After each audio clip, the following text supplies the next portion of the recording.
La Cátedra Rectoral Nelson Mandela es un espacio promovido por el rector de la Universidad Mayor de San Andrés, destinado a promover el desarrollo cultural, cívico y político, mediante la transferencia de conocimiento e información veraz entre ciudadanos y ciudadanas y grupos de nuestra comunidad. Casi un siglo de construcción de la democracia boliviana serán expuestos y analizados. El diálogo, la colaboración, la convivencia pacífica, el reconocimiento respetuoso del otro, el entendimiento y la reconciliación son los principios que guían la cátedra. Con expositores de excelencia, abriremos espacios de encuentro para personas de todo el país.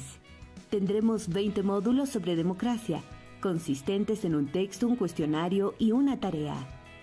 20 conferencias nacionales e internacionales para profundizar en asuntos sobre democracia. 10 coloquios para debatir y reflexionar. Ven y forma parte de este proceso de enseñanza y aprendizaje. Del 10 de febrero al 30 de noviembre de 2022. Inscríbete escaneando el código QR.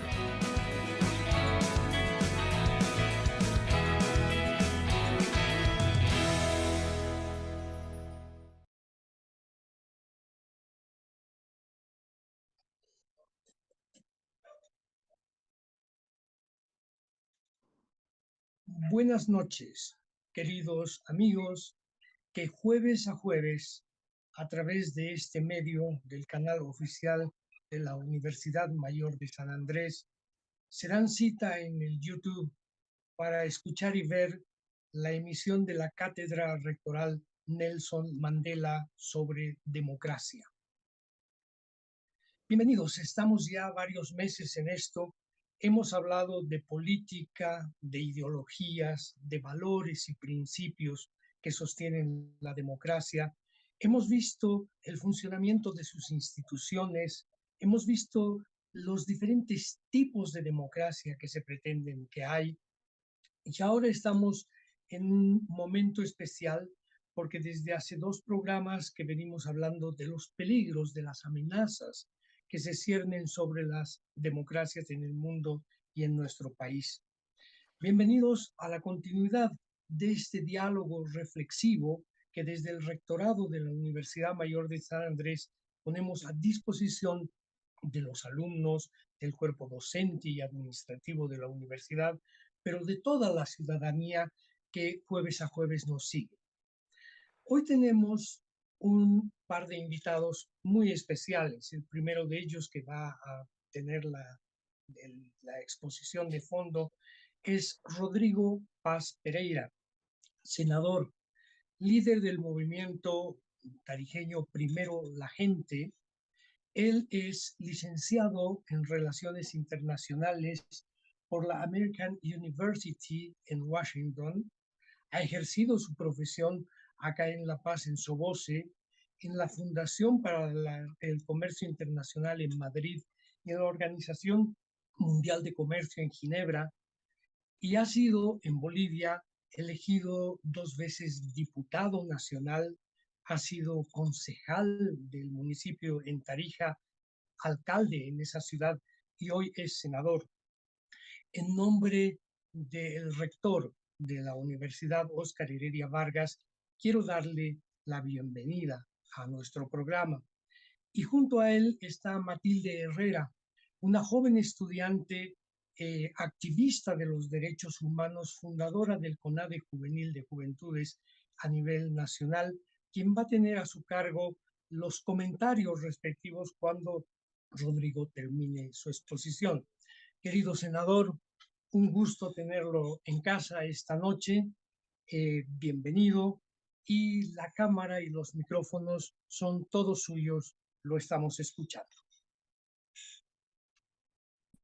Muy bien, quiero agradecerles primero a la universidad por darme la oportunidad, a la cátedra Nelson Mandela, a través tuyo, Julio, a todo el equipo que está detrás, a Matilde, que tendré el gusto de escuchar sus comentarios, y a todos aquellos que vayan a ser partícipes hoy y a futuro de este encuentro. A ver, me pidieron hablar sobre la democracia amenazada. Yo quiero hacerles algunas confesiones personales. Cuando yo era chico, en el ámbito político, siendo un niño, escuchaba esa frase de que a Palacio se entra a tiros y se sale a tiros. O sea, esa era mi infancia dentro de 10 colegios, 10 colegios en 10 diferentes países, porque la vida de los hijos de los exiliados, de aquellos que estaban en la lucha por la democracia, pues no entendíamos mucho a tus 4, 5, 6, 7 años qué pasaba en Bolivia, por qué eras de un país que no podías vivir y por qué tenías que estar viviendo en Chile, en la Argentina, en Colombia, en Perú, en Panamá, en Venezuela, o sea, en todos los países de Sudamérica, menos Brasil, Uruguay y Paraguay. Y en Europa tocó un momento en España. Entonces, imagínense 10 colegios en 10 diferentes países, de los cuales cierra este vuelo por mi educación los últimos 6 años, de esos 10 años, de esos 12 años, los últimos 6 años fueron 2 colegios, o sea que en 6 años yo hice 8 colegios, para que aquellos jóvenes que nos están viendo ahora se den cuenta cómo muchos hombres y mujeres de la patria fueron construyendo y siendo partícipe de lo que también como parte de la historia es un cambio de época. La democracia es un cambio de época y esto hay que analizarlo de esa manera. Éramos un país récord mundial de golpes de Estado y de repente cortamos ese proceso y hacemos un cambio de época y entramos a la época de la democracia. Dentro de la época de la democracia hay varios cambios, pero es la época de la democracia en la que estamos viviendo. La primera connotación histórica de los bolivianos para encontrarnos como bolivianos, y esto les quiero decir, robo el concepto de un otro político, un expresidente Jaime Paz Zamora, que él concibe la guerra del Chaco como la primera guerra patria. O sea, la primera guerra que el conjunto de la patria concibe la defensa como una lógica nacional. A diferencia del Pacífico, fue un sector del país que va a la guerra del Pacífico. A diferencia del Acre, es un sector que va a la guerra del Acre. Así con diferentes instancias de nuestra historia. Pero la guerra del Chaco se vuelve la primera guerra patria. Mi abuelo Néstor Paz Galarza, héroe de la guerra del Chaco, daba órdenes y él siendo tarijeño no se podía comprender en la diversidad multicultural de la patria. Algunos hablaban aymaras, otros hablaban quechuas, o sea, había una diferencia, por decir dos lenguas, y no podía organizar o no podía tener los mínimos principios básicos de ordenamiento militar en la confrontación con el tema de la guerra del Chaco. Y ahí nace un primer, lo que llaman todos un primer crisol, un primer encuentro nacional, que evidentemente va construyendo un proceso. Tenemos un otro periodo en la patria, que es la revolución del 52, evidentemente, donde ya vienen conceptos desde lo indigenista, pero cambia al concepto del campesinado, ¿no es cierto? Que establece una serie de espacios y de inclusiones, pero que no concreta la democracia, que no la consolida. Hay avances. Creo que es la base institucional de un Estado hacia el camino de la democracia moderna, pero no llega a consolidarse, porque a partir de eso tenemos un récord mundial de golpes de Estado. Y a partir del 82 es la primera instancia en lo que yo concibo, viendo la lectura de la historia de nuestro país, donde la democracia empieza de verdad en Bolivia. El 82 es el fundamento, la instancia principal donde se instaura una democracia que lleva ya para 40 años, pues. Y esa democracia, que es una democracia que se requiere para reconocernos en nuestra diversidad. Los bolivianos no nos entendíamos, no nos comprendíamos, no conceptualizábamos esa diversidad. No habíamos construido un sistema de convivencia porque, como dije al principio, de niño yo escuchaba a Palacio se entra a tiros y se sale a tiros. O sea, ese era el concepto de la patria. A tiros todo, a tiros al Palacio y sales a tiros. Y esta democracia define que no queremos tiranos, pues. O sea, los tiranos no son parte lógica de la construcción de la democracia. Eso es un cambio de época. Hemos una época de la dictadura, una época de la tiranía, al cambio hacia la democracia. Dentro de esa época de la democracia, vuelvo a reiterar, jugando con las palabras, hay diferentes cambios. En ello, por ejemplo, a los que son parte de la cátedra, Yo cuando era chango me impresionaba que Bolivia no tuviera, por ejemplo, no tenía un tribunal constitucional, no tenía un defensor del pueblo, no tenía el concepto de autonomías, cuando esto ya era un proceso desarrollado en otras regiones. El ámbito del municipalismo que hoy día entendemos como algo normal era inconcebible. Entonces, el año 92 se hacen los acuerdos de julio de 92 y se establece con la clase política, pero con organizaciones, una serie de necesidades. Ya he mencionado algunas: la necesidad del tribunal, del defensor del pueblo, el concepto de la autonomía, el consejo de la judicatura, el diputado uninominal. Yo he sido 2 veces diputado uninominal. Ese diputado que ya no depende de la lista del presidente, sino depende de su capacidad de ganar su circunscripción. Bueno, yo he ganado 2 circunscripciones en Tarija y no dependía de una lista, sino dependía de cómo representaba o generaba una gestión, o sea, acercando esa democracia representativa a la vinculación de la participación de la ciudadanía. O el hecho de que tuviéramos que definir a Bolivia como un país, una república en ese entonces pluricultural, multicultural. Se generó la primera ley de los pueblos indígenas, la creación de la Corte Electoral. Aquellos que me están escuchando en Bolivia, en 92 se establecen los acuerdos para crear una corte electoral. Esa era nuestra democracia, el 92. No hace mucho para una democracia tan joven. O el Contralor General, o lo que puede ser un fiscal general, o el reconocer una segunda gran, se podría llamar una segunda revolución. El 52 es la revolución agraria de la persona, la familia con la hectárea. Pero a partir del 92, con la marcha indígena de las tierras bajas, se genera la segunda gran reforma agraria, que es la etnia y el territorio. Es otro concepto, otra visualización y otra comprensión y aceptación de la diversidad de la patria. Entonces, todos estos temas, imagínense, no había el concepto de los 2/3. Ahora, Bolivia, yo era de chango siempre muy impresionado que ahora que tenemos red, tenemos todos estos sistemas, ¿cómo hacía la UDP para llenar la Plaza San Francisco? Si no había teléfonos celulares, no había redes, no había cómo conectarse. Era el boca a boca, comunidad por comunidad, región por región. Y claro, habían el ámbito corporativo, sindical, las organizaciones sociales que hoy día se conciben como un todo, o lo que llamaban en su momento el proletariado. Yo de changuito escuchaba y veía a esos políticos gritar en grandes nubes mientras fumaban sus cigarros, decía el proletariado, eran unos discursos bárbaros. Bueno, yo no entiendo cómo lograban llenar la Plaza San Francisco con miles y miles y miles de bolivianos que llegaban de toda la patria, cuando no había ni siquiera carreteras asfaltadas en el país, antes del 82, ¿no es cierto? Y con las 3 oportunidades que la UDP gana, que es otro gran proceso de la unidad, de la fortaleza democrática, que logra establecer como necesidad nacional a la democracia. No vayamos a juzgar a la UDP por su gestión económica, que es una acumulación de problemas de la historia. Juzguémoslas porque instala la democracia y establece una nueva ruta. Dentro de esa democracia, ese cambio de época que había establecido antes, claro, hay también que entender que habían élites. Habían élites de la izquierda, habían élites de la derecha, habían élites empresariales, habían élites de diferentes instancias, había ONGs, fundaciones, y estas élites manejaban la política nacional. Eran los tipos que alimentaban, organizaban la política nacional. Habían partidos, el MNR, el MIR, después en democracia ya se organiza la ADN, etcétera. Pero al final, mal que mal, eran élites que les toca generar un proceso con el pueblo y establecer la democracia. Ahora, dentro de esa democracia, viene un cambio que es importante.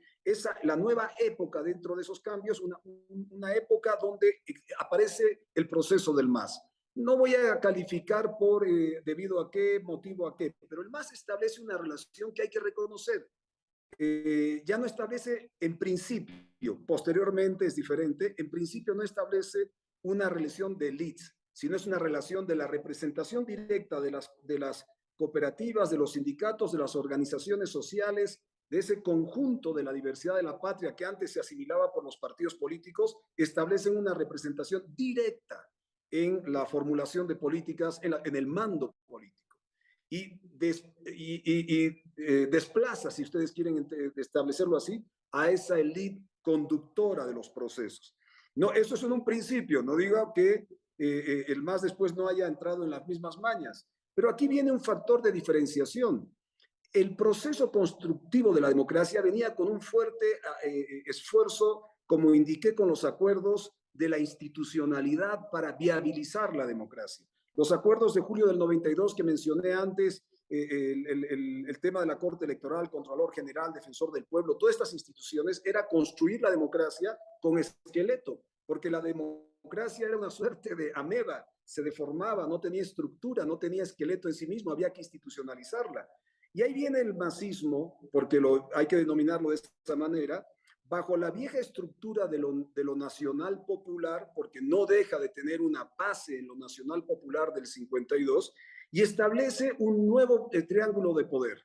Un nuevo triángulo de poder que está constituido en que el partido es el gobierno, y el gobierno es el Estado. El partido es el gobierno y el gobierno es el Estado. Y todo eso giraba en torno a la figura del expresidente Evo Morales. Yo, Evo, era partido, yo, Evo, era gobierno, yo, Evo, era Estado. Los tres en uno. Yo soy la misma cosa a la misma vez. Y actúo de igual manera en las tres instancias, partido, gobierno y Estado. Y esto se conforma, y se acordarán ustedes de declaraciones del expresidente Morales cuando dice, no entiendo por qué el defensor del pueblo puede ir en contra del gobierno o del Estado, porque él comprendía que el partido era el pueblo, y si el partido es el pueblo y el gobierno y el Estado, ¿cómo un defensor puede ir en contra de lo que es el pueblo? Que son esas tres cosas a la vez. Entonces no entendía o no quería entender, y el masismo no quería entender, que el defensor tiene una instancia autónoma, aunque sea del Estado, defensor del pueblo, el fiscal general tiene una instancia autónoma, el fiscal es del pueblo, no del partido ni del gobierno, es a través del Estado que nos representa, pues, o el Contralor, o en este caso que más adelante voy a tocar, el Instituto Nacional de Estadística, que nunca le hemos dado una valoración de la importancia central en nuestras vidas que tiene esta institución hoy día no autónoma, dependiente del partido, del gobierno y del Estado. Entonces, indicando estas cosas, quiero pasar a hacer una suerte de paréntesis o reflexiones sobre ciertos temas en cuanto a la importancia censal para nuestra democracia. Mire, el censo es un bien público. Quiero decirlo abiertamente, yo respaldo el cabildo del 30 de septiembre, el cabildo del pueblo cruceño, más allá de los liderazgos o sus diferencias de liderazgos. El pueblo cruceño tiene claramente concebido que necesita de la verdad para tomar decisiones, que requiere de la verdad para actuar en consecuencia en el destino de su espacio dentro de la patria, pero también requiere que Bolivia en su conjunto tenga una necesidad de esa verdad para tomar decisiones conjuntas en lo bueno y en lo malo. Entonces, en ese sentido, hay un censo que tenía que ser este año 22. Tuvieron 10 años para poder organizar este censo. 10 años, el mismo gobierno, el mismo partido, hubo un gobierno de transición, indican ellos, pero no importa, del 2012 al 2022, 10 años para organizar. Sin embargo, nos dicen que va a ser el 2024, y aquí hago una reflexión a la gente que nos está viendo. 22 ya no se hace, 23 tampoco. Nosotros yo soy de la idea y he propuesto abiertamente que el 23 se haga, para que el primer semestre del 23 se hace el censo y a finales del 23 hacemos el pacto fiscal, nuevas políticas públicas antes de las nuevas elecciones nacionales, porque los nuevos presidentes candidatos o presidentas candidatas tienen que ir con el compromiso no del partido, sino de gestionar lo que la gente quiere, las necesidades de la gente, y eso establece un censo técnicamente, transparentemente hablando, pero que sea pronto y antes de cualquier tipo de elección. Entonces, 22 no se hace, 23 no se hace, 24 se hace a final del 24, el 25 hay elecciones nacionales, el 26 hay elecciones subnacionales, el 27 tienes recién la primera información, o el 28, o sea, 7 años más tarde de la fecha indicada, vas a tener los resultados. ¿Para qué me interesa 7 años más tarde un resultado censal que no establece una nueva conducta de lo que tenemos que representar a la Bolivia del futuro? Oiga, si quiero negociar 50-50 dentro de esta democracia centralizada, con una ley 1407 que ha puesto el 85% de las inversiones estatales en poder del gobierno nacional y el 15% a gobernaciones, alcaldías y universidades, solo el 15% hasta el 2025. Quiero un censo para debatir, ¿por qué no 50-50? 50 al gobierno nacional, 50% para las regiones. Pero claro, hasta el 2027, 2028 no vamos a discutir estas cosas. Y eso evidentemente es una línea del partido, del gobierno y del Estado, porque estas son la misma cosa en función de las políticas de mantener el poder a cualquier condición, a cualquier costo. Pero además viene fuera del pacto fiscal y estas nuevas políticas públicas, viene una otra gran verdad, que es de nuestro padrón electoral. Oiga, si la democracia está amenazada es porque no sabemos qué padrón tenemos. Y un censo transparente y pronto nos indica y nos refuerza si estamos con un padrón adecuado o un padrón equivocado, para decirlo de forma no ofensiva para aquellos que hicieron ese padrón. Entonces, esto es central para la democracia. ¿Cómo las autoridades, y yo no entiendo, pueden decir alcaldes y gobernaciones respetando su posición, oiga, hagan el censo el 2024? ¿No te vas a enterar del padrón? Si tu padrón está limpio y está transparente, eso es una amenaza de muerte para la democracia. Es una amenaza porque no vas a tener las garantías de saber que si tu voto fue en función de un sentimiento hacia tu región, cuando sean subnacionales o la patria, pues evidentemente ese voto va a tener poco o nada de validez porque tendrá otro tipo de manejo. Por eso creo que el Cabildo de Santa Cruz, del pueblo cruceño, más allá de sus liderazgos, es fundamental. Y por eso creo que otra región del país tiene que ser extraordinariamente vehemente con esto, y se llama el Alto. Si hay dos regiones en la historia, y esto para aquellos que están viendo, esto no se repite en el resto de países de Sudamérica. Vean ustedes, la Argentina es Buenos Aires, vean ustedes Chile es Santiago de Chile, vean ustedes el Perú, es Lima, vean ustedes Bolivia, es Santa Cruz, es el Alto, dentro de una coyuntura de 30 años, 35, 40 años, que han logrado generar nuevos polos de desarrollo más allá de los establecidos en la patria. Eso es algo extraordinario. La capacidad de los bolivianos de reinventarse, de generar una capacidad de fortaleza y de creer en su patria para establecer dos polos de desarrollo en 40 años de democracia. Santa Cruz con una visión específica, pero ahora el Alto, que es extraordinario. El Alto no tiene litio, el Alto bajo su tierra no tiene gas, no tiene oro, no tiene plata, no tiene estaño, pero tiene una cabeza para hacer negocios extraordinaria.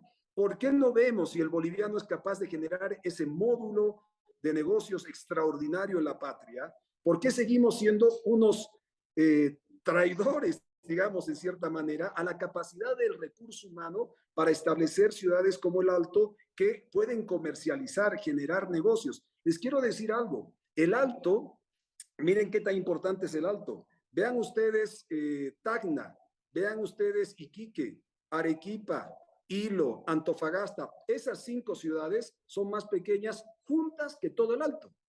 O sea, el Alto es la ciudad más pesada, más importante y preponderante como mercado y como visión de desarrollo sobre el Pacífico que todas las ciudades de puertos sobre el Pacífico. O sea, es extraordinario eso. Entonces, toda esta coyuntura nos da a través del censo que, teniendo la verdad, generamos y determinamos nuevas acciones en políticas fiscales y en políticas públicas para establecer una nueva visión. Rápidamente, dentro del tiempo que tengo, ¿qué es la percepción dentro de lo que ocurre en ciertos niveles técnicos en Bolivia? Que estamos encaminándonos, ya estamos en una suerte de crisis y nos estamos encaminando a una crisis.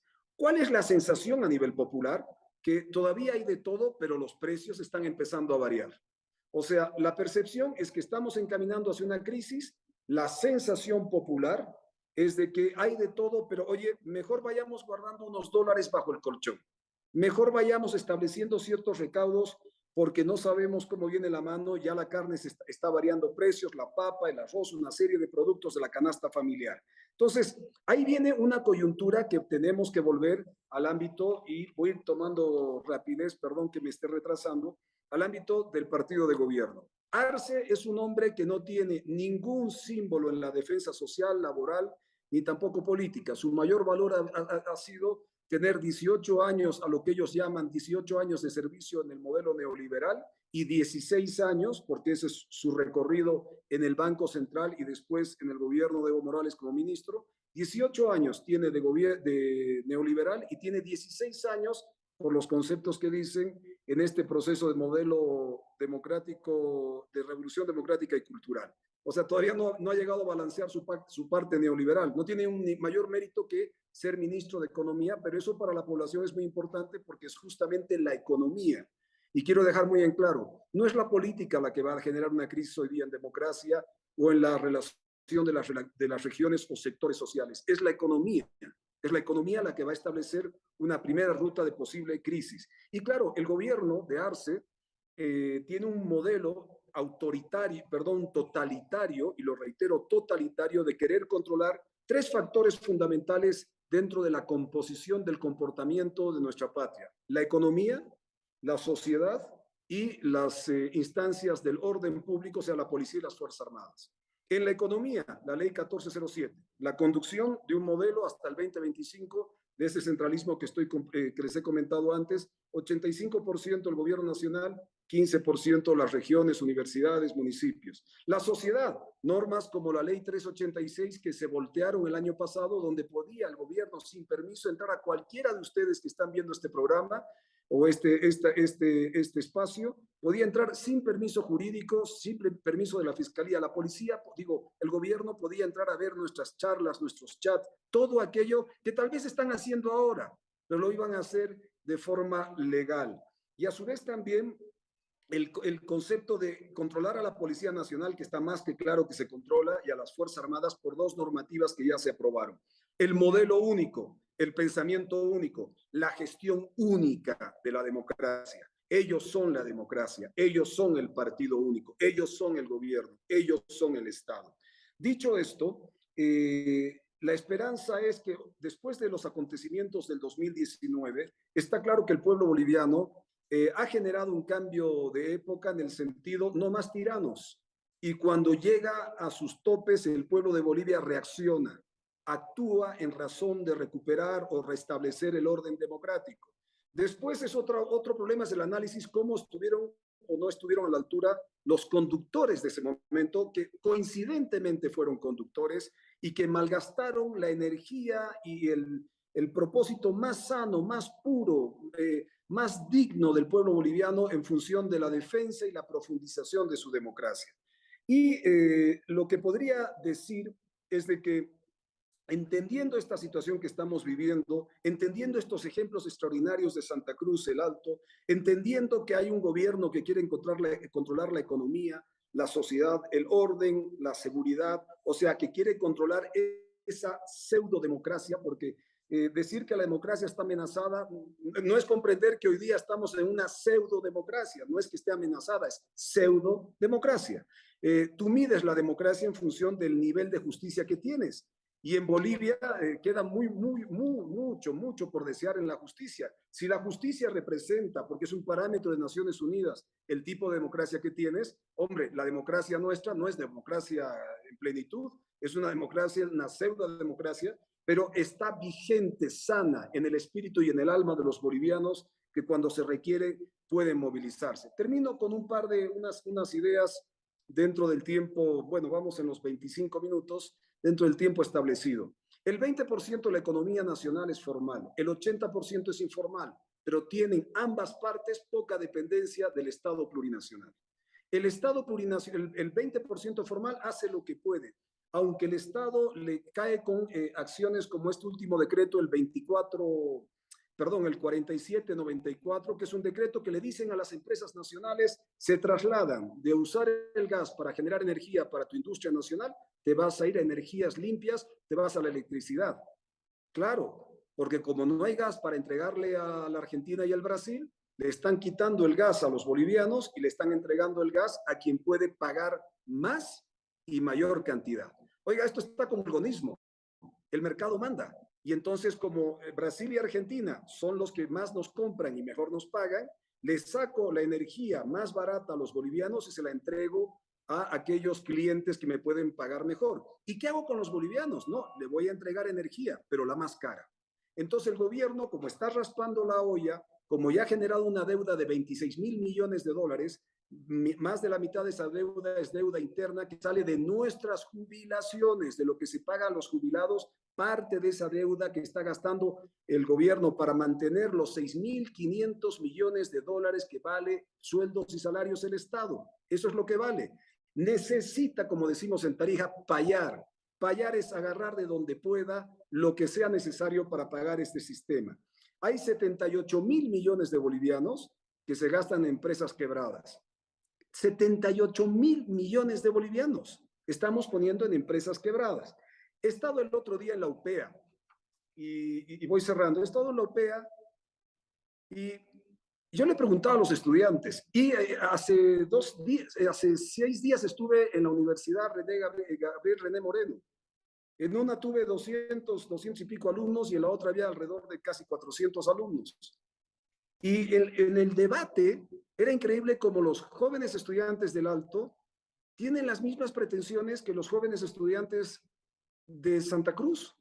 O sea, sus conceptos de visión de desarrollo y de oportunidad son aliento y esperanza, pero todos se quejan de algo, la desigualdad. Bolivia no ha reestructurado, no ha resuelto el problema de desigualdad. Esa revolución democrática y cultural no ha resuelto el problema de desigualdad y siguen siendo un pendiente de nuestra democracia nacional, de esta democracia incipiente de resolver la desigualdad. Pero hay dos factores diferentes y los quiero dejar dentro de la cátedra Nelson Mandela. Uno es lo nacional popular, que es hasta ahora lo que predomina, pero otra cosa es lo que interpreto o siento de las nuevas juventudes o las nuevas generaciones, que es lo popular democrático.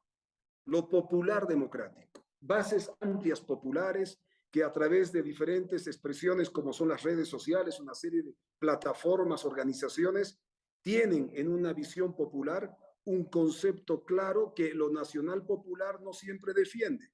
El masismo no es la bandera de la defensa de la democracia, ni lo nacional popular fue la defensa de la democracia. Pero hoy día, sin democracia no se entiende la patria. Entonces, esto popular democrático tiene un valor importantísimo sobre el derecho a la oportunidad y la lucha contra la desigualdad en salud, en educación, en economía, en empleo, en sueldos, en salarios, en conocimiento, esa nueva juventud que está ávida de conocimiento y que está pidiendo conocimiento. Y para ello, proponer un par de cosas. Si queremos seguir con el populismo, tenemos un margen enorme. Sigamos teniendo instituciones débiles, partidos inexistentes, una debilidad y una democracia superficial, ¿no es cierto? Y promesas de corto plazo y muy populistas, ¿no es cierto? Para eso hay campeones. Sigamos teniendo una injusticia o la justicia, que la podemos llamar injusticia, que genera descomposición social, que genera violencia, que genera desconfianza en la sociedad, que genera confianza en las instituciones. Pero aquí viene, yo creo, la otra parte. Creo que nosotros tenemos que mejorar nuestro capital humano y lo tenemos que distribuir de mejor manera. Un aspecto. Dos, tenemos que distribuir de mejor manera las rentas en este país. Y no me refiero a repartir bonos, no me refiero a eso, sino a agarrar los 78.000 millones de bolivianos que se tiran en empresas quebradas para los compañeros del partido y a través de un sistema financiero mucho más flexible y mucho más ágil para la necesidad de los bolivianos y bolivianas, demostrar que el 80% de la informalidad de la economía nacional, que hoy día es capaz, sin ayuda de nadie, sacar adelante sus familias, en un modelo formal puede ser viable. Y hay que ayudarlos a través de ese, poner los recursos en la gente. 4, mejores programas de orden social, de ámbito universal. Es evidente que se tiene que establecer una suerte de apertura a las oportunidades para los ciudadanos y poder llevar adelante. Fijarnos en el Alto, fijarnos en Santa Cruz, fijarnos en Cochabamba, y me dirán, ¿por qué Cochabamba? Cochabamba tiene uno de los centros más importantes de tecnología y de desarrollo en cuanto innovación en el ámbito de hardware, del software que se están generando ahí. Termino. Miren, construir sociedad no es fácil. Construir sociedad no es fácil, pero nos costaría menos si la gente pudiera, o como sociedad pudiéramos cooperar más entre todos, ¿no es cierto? El tema racial ya no debería ser un tema de orden prioritario. Nunca hay que dejarlo de lado. Pero creo que lo individual es importante, pero el conjunto nos da mucho mayor fortaleza en progreso. Bolivia es un país diverso y eso es lo extraordinario. Es lo extraordinario. Yo soy boliviano en todas partes y todos rincones de la patria. El que me niegue eso, me paro al frente y que me lo diga en la cara. Hay que empezar por ahí. Somos bolivianos de todas las partes, de todos los rincones, del norte, del sur, del este, del oeste, a lo ancho y largo de la patria. Hay que empezar por sentir la patria en su conjunto, en su plenitud. Somos seres sociales. O sea, el boliviano, más allá de la crisis, somos seres sociales y el bienestar de uno, pues, genera bienestar del otro. Eso es absoluta y profundamente cristiano. Y esta es una sociedad que tiene valores cristianos. Y no lo digo por el hecho de si tu devoción o tu religiosidad va por uno o por otro lado, pero el prójimo importa, pues. Sin el prójimo no puedes salir adelante. Y creo, por último, y cierro con esto y agradezco la paciencia y el tiempo y estoy abierto a las preguntas. Mi abuelo, vuelvo y empecé con él, héroe de la Guerra del Chaco, me decía una cosa que me marcó toda la vida y espero que también le sirva sobre todo para los estudiantes. Bolivia, la patria que nunca nos abandona. Eso era algo extraordinario. Un hombre de pocas palabras, un hombre muy sencillo, pero que con esa forma de sentir Bolivia me transmitía la grandeza de la patria que nos ha dado todo y nos sigue dando todo. Y solo depende de nosotros devolver algo y construir una mejor sociedad y un mejor bienestar. Muchas gracias. No, gracias a ti, Rodrigo, por la intervención que no ha sonado a larga por la intensidad de las palabras que has puesto y que creo que quienes hemos visto se nos ha pasado más bien en un rápido minuto la intensa intervención, como decíamos. Ha sido un paseo de la historia que ha concluido centrándose en la coyuntura sobre lo que los bolivianos y bolivianas estamos viviendo. Y creo que es un pincelazo importante desde tu punto de vista que queda con nosotros para que sea parte del material que vamos a disponer los próximos meses para la formación de la gente que está trabajando en la Cátedra Nelson Mandela y aprendiendo de ella. Vamos a darle ahora a Matilde Herrera, joven universitaria, nuevita en la universidad, que además es activista de la democracia. Ella es fundadora del CONADE a nivel nacional y yo me he animado a invitarla. Es la primera vez que invitamos a un comentarista de su edad. Ella es joven, pero muy representativa de las nuevas voces y por eso le hemos invitado esta noche para que pueda hacer un primer comentario. Luego de eso vamos a leer algunas preguntas que nos están llegando a través del YouTube. Yo animo a la gente que está viendo a escribir sus preguntas y yo las voy a leer inmediatamente después. Matilde, por favor, ¿qué opinas y qué te ha parecido la intervención del senador Rodrigo Paz Pereira? Buenas noches. Muy buenas noches. Muchísimas gracias por la invitación. Muchísimas gracias a toda la gente que está detrás de esta cátedra. Estoy realmente muy feliz de ser parte y ser una de las primeras jóvenes invitadas a este programa. Soy, como dice, fundadora de CONADE Juventudes, entonces para mí es muy importante que los jóvenes nos veamos sumergidos y empapados, ¿no?, de este tipo de temas, sobre todo en la política. Bueno, empiezo diciendo lo siguiente. Yo creo que una problemática de la democracia es que justamente hay muchos jóvenes como yo que estamos muy sumergidos en este tema y que tenemos muchísimo interés en lo que es la democracia política, la historia, pero hay otros jóvenes que son más reacios porque ven la política desde otra perspectiva. Entonces, ¿esto qué genera? Que si no hay jóvenes para que en el futuro, cuando sea nuestro turno de asumir ciertos cargos, no va a haber la capacidad de llenar este cargo porque no va a haber una educación política. Te lo van a ofrecer y tú vas a decir sí porque es un trabajo, pero no vas a tener esa convicción de entrar a trabajar por el pueblo, por mantener esta democracia, porque no tienes una memoria histórica. Por ejemplo, hablando de lo que es la educación, yo estos últimos años los he pasado en clases virtuales y obviamente la educación ha estado un poco más abierta, ¿no? Un poco más a decisión del profesor o de la profesora. En el tema de sociales, por ejemplo, a mí me gusta mucho la política y las ideologías políticas, pero ¿en qué vi atacada la democracia? Cuando a ti te adoctrinan, te están obligando, o sea, te están manipulando para pensar algo que supuestamente está bien, pero no te están mostrando el resto de, en este caso, ideologías políticas que pueden llegar a ser otra opción. No te están dejando decidir, cuando en la palabra democracia es el poder del pueblo. Yo lo resumo así, no tiene una definición como tal, pero para mí es el poder del pueblo, el poder, en este caso de los bolivianos, de poder decidir sobre el Estado, de poder fiscalizar, de poder hablar, de poder pensar diferente o igual con ciertos grupos en nuestro país.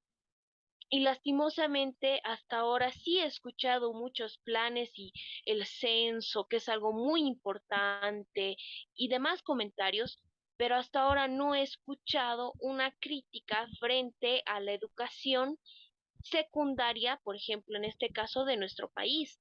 Continuando yo en la educación secundaria que he recibido los 2 últimos años, he tenido más bien la suerte de que mi profesor no estaba de acuerdo con solamente hablar del, en este caso, el socialismo, el Che Guevara, solamente para las tareas, ¿no? O en la gestión que la hizo Evo Morales, ¿no? Hay cosas buenas que han hecho, todos construimos a la democracia como tal, pero no podemos endiosar a nadie porque todos tenemos errores. Yo en algún momento los he cometido y los voy a seguir cometiendo.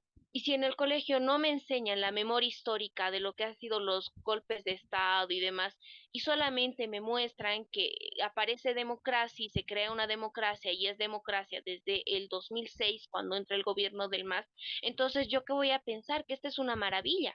Me están adoctrinando para que yo crea que un partido es la solución a todo el problema de muerte, de violencia que ha existido antes con la derecha, ¿no? Empiezo diciendo eso, que debería, yo creo, existir un plan para que haya un ente fiscalizador de la educación, que nosotros podamos decir, bueno, esta es la ley Avelino Cignani, en donde en los primeros artículos se habla sobre la participación de las madres, del pueblo, de la gente, del sector social por la educación, pero no ejercemos ese derecho que está justamente en la ley Avelino Cignani, señala en los primeros artículos la participación de nosotros para el sistema educativo. Y no estamos pendientes de que estos jóvenes que ahora están en quinto, sexto de secundaria o cursos anteriores a secundaria, están recibiendo una educación de adoctrinamiento más no de ideología política. ¿Esto qué significa? Que cuando uno quiera salir a hacer política, no lo va a poder hacer porque va a tener solo un pensamiento y sí o sí vas a tener que buscar por ti mismo. Si no es algo que te interesa demasiado, o vas a terminar pensando mal o endiosando a un partido o a una persona, porque no tienes libertad de pensamiento, no tienes conocimiento, ¿no? Y muy poco nos inculcan sobre las muertes, sobre cómo era, que no era, yo considero en lo personal que no es un tema de izquierda o de derecha, sino que más bien es un problema de la persona, porque en todas las ideologías hay lo más lindo y lo más feo, pero cuando tú estás entrando a trabajar por la gente, no vas a cometer acciones malas y la gente se equivoca al culpar como es que es de la izquierda o es que es de la derecha y es un violento o es un golpista, ¿no? Cuando esto no es así, es tema de decisión personal, no de ideología.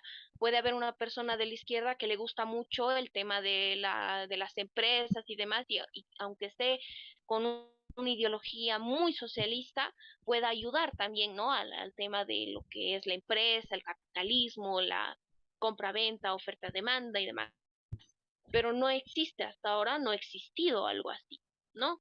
Yo creo que no es un problema de ideología, más bien es un problema de las personas, ¿no? De la formación de las personas, de la ética, de los valores de las personas, que muy poco los vemos inculcados. Por ejemplo, en el colegio, como continúo diciendo, muy poco se avanza en cívica sobre el amor a tu bandera. Ya nos han dividido con el tema de la huipala y el patugú. O sea que yo soy diferente cuando tengo mis raíces aymaras, quechuas, de todo lado. Han venido españoles, me han colonizado y tengo sangre de todo lado. O sea, no hay una educación que te incluya. O sea, no te enseñan el amor por tu patria, por tu gente, por tu bandera y el valor de la memoria histórica que nos ha llevado hasta este punto. No hay una educación que nos diga, mira, tú tienes que amar a tu bandera porque tu bandera es lo que te representa como persona. No hay. Y yo creo que es un punto importante y vital en el que tenemos que adentrarnos como sociedad, como jóvenes, como mayores, como profesores, como docentes incluso en la universidad, para implantar el amor a nuestra patria, a a nuestro país, que no podemos dejar la política para unos cuantos, que si no todos tenemos que ser partícipes dentro de los cargos que podemos hacer fiscalización, o si no te gusta el gobierno, no te gustan los cargos políticos, como entes fiscalizadores que estamos informados de lo que hace el gobierno y demás. Como segundo punto, quiero, bueno, hacer más una pregunta Matilde, al señor Matilde, Rodrigo Paz, que Matilde, quiero recordar, sí, Matilde, te quiero recordar el tiempo, o sea que tienes que acortarlo. claro que sí, me Dale apuro, con la... algo bastante concreto. El tema bueno, de la informalidad en el comercio, por ejemplo, en el Alto, es algo que me preocupa. Me encanta porque tenemos gente que es emprendedora y que dice, bueno, yo no tengo trabajo, voy a salir a vender empanadas. A mí no me interesa, o sea, voy a dar todo por mi familia. Pero ¿qué pasa con este problema? Que aunque tenemos gente muy valiente, muy capaz y emprendedora, lastimosamente al hacer un comercio informal, se ven sometidos que cuando tengan una edad ya en la que se tengan que jubilar, acceden a un bono que es la renta dignidad, que es pues sumamente deplorable. Obviamente es una ayuda y es un ingreso, pero lastimosamente no te sirve ni para pagar un alquiler. Es inimaginable vivir con 300 bolivianos o 350 bolivianos por mes cuando eres una persona mayor, ¿no? Entonces, ¿cómo podríamos resolver este problema de la informalidad? ¿Y qué pasaría con esas personas que a pesar de que son gente que es muy admirable, muy emprendedora, que somos así todos los bolivianos, que en algún momento lo hemos hecho, que en algún momento hasta en el colegio vemos jóvenes que van y venden maquillaje, por ejemplo, pero no está aportando al tema de las AFPs? ¿Qué pasa con estas personas que se van a tener que ver sometidas en unos años a una renta dignidad que no les permita vivir de manera digna? Y bueno, con eso termino. Muchas gracias. No, muchas gracias a ti, Matilde. Eres la persona más joven que en estos meses ha intervenido en la cátedra Nelson Mandela y es realmente un placer escuchar personas de tu edad con una reflexión así. Senador Rodrigo Paz, yo no voy a leer las muchas felicitaciones y textos de apoyo que han llegado en el YouTube, sino que voy a leer más bien un par de preguntas para que, junto con la intervención de Matilde Herrera y estas preguntas que le voy a transmitir, pueda usted cerrar este espacio de reflexión académico-política que es la Cátedra Nelson Mandela. Juan Carlos Ferreira, a través del YouTube, pregunta: ¿qué moral tiene la oposición funcional al MAS para hablar de institucionalidad democrática luego de haber sido cómplices de la elección del defensor del pueblo? Y Carlos Rodrigo Zapata pregunta: ¿cómo se puede superar el populismo? ¿Cómo se consigue desarrollar una ciudadanía ansiosa de democracia, justicia y ley? La heterogeneidad estructural en todos los ámbitos nos impide llegar a acuerdos y conservarlos. Esas son las dos preguntas que he escogido. Por favor, senador Rodrigo Paz Pereira, tiene usted la palabra. Quiero empezar Quiero empezar, Matilde, eh, tú eres la razón porque uno le da ganas de pelear por Bolivia, porque eres la garantía de que Bolivia tiene futuro. Y estás planteando una serie de cuestionamientos y preguntas y reflexiones que son las adecuadas para establecer por qué me tienen que encasillar si la libertad me da capacidad para desarrollar una serie de opciones y de intercambios en sociedad para poder enriquecer, profundizar esta democracia con propuestas, ideas y conceptos innovadores. Así que yo, como te dije, parte de la participación final ha sido que la juventud para mí es una garantía de la patria y es el ser boliviano participa de algo que es fundamental. Uno de los conceptos del ser boliviano es la lucha contra la desigualdad. O sea, está en nuestra esencia luchar contra la desigualdad. Éticamente no podemos permitir la desigualdad. Aunque sí exista en el tiempo, tenemos que luchar contra la desigualdad en la educación que te han dado a ti por un modelo de querer cuadricular tu cabeza, en la salud, en el derecho al trabajo, en varios de los temas que tú has tocado acá. Mira el censo, qué importante es para el tema de la educación. ¿Cuántos somos? ¿Dónde estamos? ¿Qué hacemos? Pero después del censo, la gran pregunta, ahí vamos a saber cómo anda la educación, vamos a ver si trabajamos o no trabajamos, cuánta gente hay en cada región. Cuando agarras toda esa información, ¿cuál es la pregunta más importante que no se hace en el censo, pero que vamos a responder después del censo? ¿Qué queremos? ¿Qué queremos? ¿Qué queremos como patria? Y con información tangible e información transparente, que esa es la lucha, que no sea un censo para un gobierno, sino sea un censo para el pueblo. Y has hablado de la ética, vuelvo a reiterarte, es antiético aceptar la desigualdad. Has hablado de la memoria histórica, es necesario intentar lo bueno y lo malo. Tenemos que entender la profunda raíz de donde venimos, en lo bueno y en lo malo para construir el futuro de la patria. Hay un concepto que a mí me fascina, el ser y estar.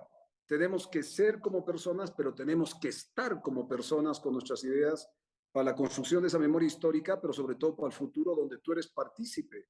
Si no ocupas tu espacio, Matilde, alguien va a ocupar tu espacio y eso no hay que tolerarlo. Cada uno tiene derecho a participar en la construcción de nuestra sociedad. Rápidamente con el tema del Alto.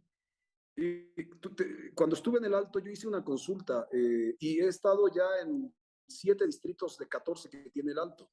Y les presenté un modelo que es largo de explicar ahora, de cómo podrían participar como sociedad, que es parte en gran medida del 80% de la informalidad no ilegal, porque lo ilegal es otra cosa, pero es una informalidad, ¿no es cierto?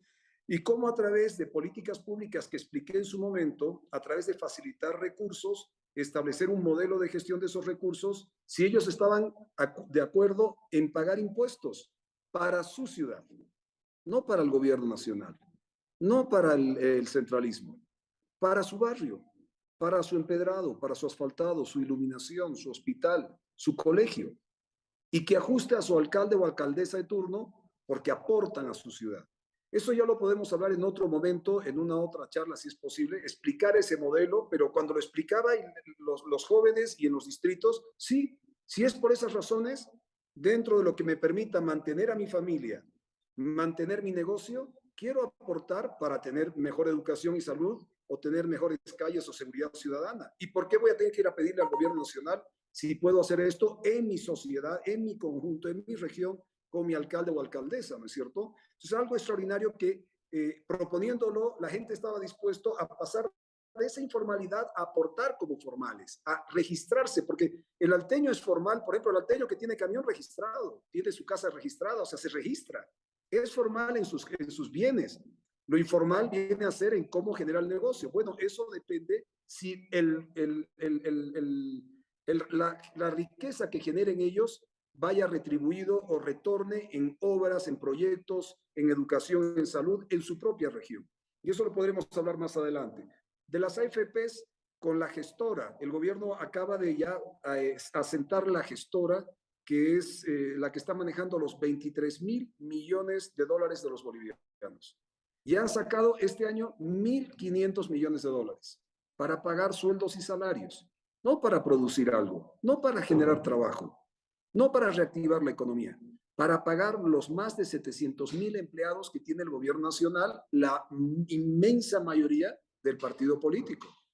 Porque lo que cohesiona con la división de que hemos ido con el partido, pero Arce se queda con el gobierno y el Estado, lo que cohesiona a todos los trabajadores es que hay 6.500 millones de dólares en sueldos y salarios. Es harta plata, hartas razones para cohesionar un grupo humano para después que salgan a marchar, como el otro día vimos una marcha de casi 200, 300 mil personas. Entonces, cuidemos las AFPs, que será un gran debate a futuro, cómo se lo tiene que gestionar, porque si dejamos en manos de aquellos que se están gastando la plata solo para pagar salarios a sus compañeros de partido, esto no va a durar mucho tiempo, ni mis ahorros, ni los futuros ahorros tuyos y de ningún otro van a estar vigentes de aquí a 10, 15 años.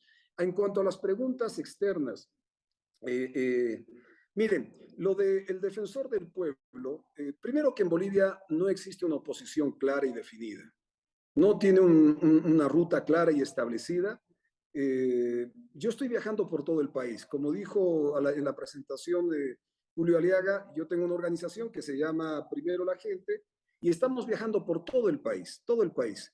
Justo esa semana, yo tenía semana regional, es la semana una vez al mes, tu suplente tiene que estar obligatoriamente en el Senado, así que no me tocaba estar a mí, pero por desgracia, y yo la conozco, es una persona mayor y tuvo un percance, pero no es excusa a lo que de fondo importa, porque no es el tema del defensor, es falta de una propuesta nacional que sea alternativa y alternancia. Alternativa porque tiene una visión nacional de desarrollo y progreso. Y esa alternancia porque es capaz de sacar a estos señores del poder, aun con fraude si es que se diera, y establecer un nuevo camino a la historia, al futuro de la patria. Entonces, lo del defensor es una muestra más a la necesidad de generar un proyecto nacional de lo que yo consigo es lo popular democrático, estas nuevas generaciones. Y evidentemente ocurre a la falta de esa conducción o a la falta de esa visión de proyecto, situaciones como la Defensoría del Pueblo. No se puede dar otra explicación. En cuanto al tema del populismo, yo he dado unos lineamientos rápidos. O sea, el populismo se aprovecha cuando hay, y de eso se han encargado los últimos 15, 16 años, debilitar las instituciones. ¿Acaso vas a ir tú a la justicia a buscar justicia? ¿Acaso vas a ir tú a la salud a buscar salud?